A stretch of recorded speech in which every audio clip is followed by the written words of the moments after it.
बच्चों, आज हम अमल तनफ़ुस तवन्नाई को आज़ाद करने वाला निज़ाम के बारे में पढ़ने वाले हैं।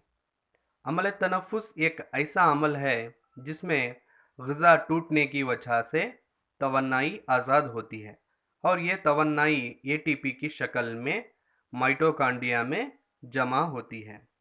अमल तनफ़ुस लफ्ज़ लातिनी लफ्ज़ रेस्पायर से लिया गया है, जिसका मतलब सांस लेना। 21वीं सदी में अमल तनफ़ुस को सांस लेना कहा जाता था।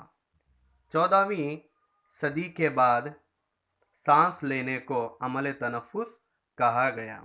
मगर साइंसदानों को अमल तनफ़ुस क्या है, अमल तनफ़ुस में कौन से मुरक्कबात शामिल होते हैं और गैसों का तबादला कैसे वाक़या होता है, इसके बारे में कुछ भी पता नहीं था।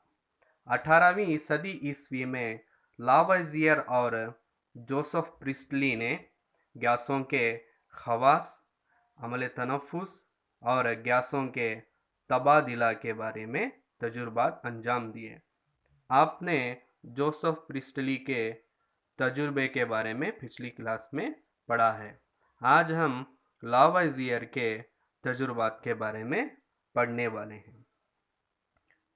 लावज़ियर ने अपने पहले तजुर्बे में एक चारकोल को गर्म किया, जिसकी वजह से जो गैस खारिज हुई, इसको उसने फिक्स्ड एयर का नाम दिया। और ये फिक्स्ड एयर चूने के पानी को दूधिया रंग में तब्दील कर देती है। लावज़ियर ने अपने दूसरे तजुर्बे में फास्फोरस को गर्म किया। इस दौरान जो गैस फास्फोरस से तामुल की और फास्फोरस को जलने में मदद की, इसने इस गैस को एक हवा कहा और इसी तरह इसको एक लचकदार सियाल भी कहा, जो मुनासिब मकदार में हवा में मौजूद होती है, जिसको हम सांस लेने के ज़रिए से हासिल करते हैं। लावज़ियर ने अपने तीसरे तजुर्बे में एक धात को गर्म किया।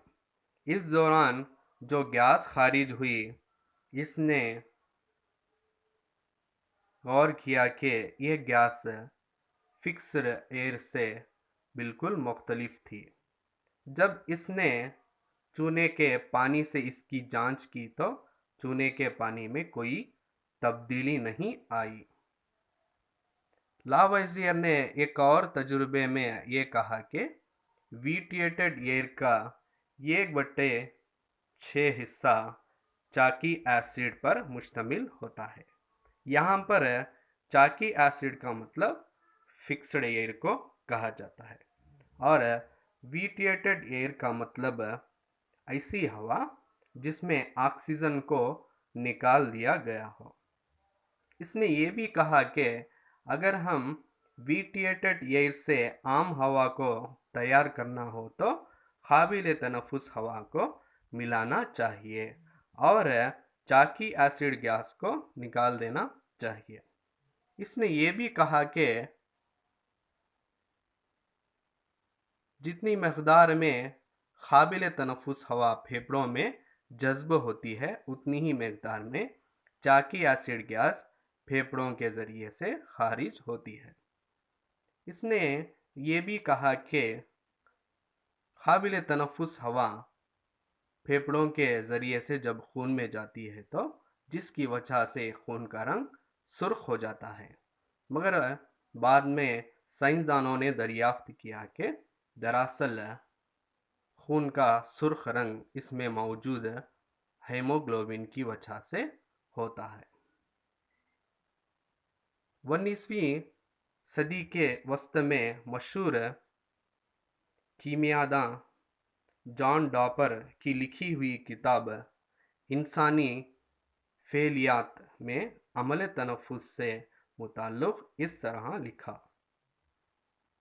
جانداروں کی حاصل کردہ اہم جلنے کے قابل مادوں میں پانی اور آکسیجن گیس اہم ہوتے ہیں۔ ان کا ایک دوسرے سے تعامل کی وجہ سے طبعی طور پر زندگی کے عمل انجام پاتے ہیں، اور جسم سے خارج ہونے والے ناکارہ مادوں میں پانی، کاربن کے آکسائڈ، فاسفورس، سلفر اور دوسرے چند مادے موجود ہوتے ہیں۔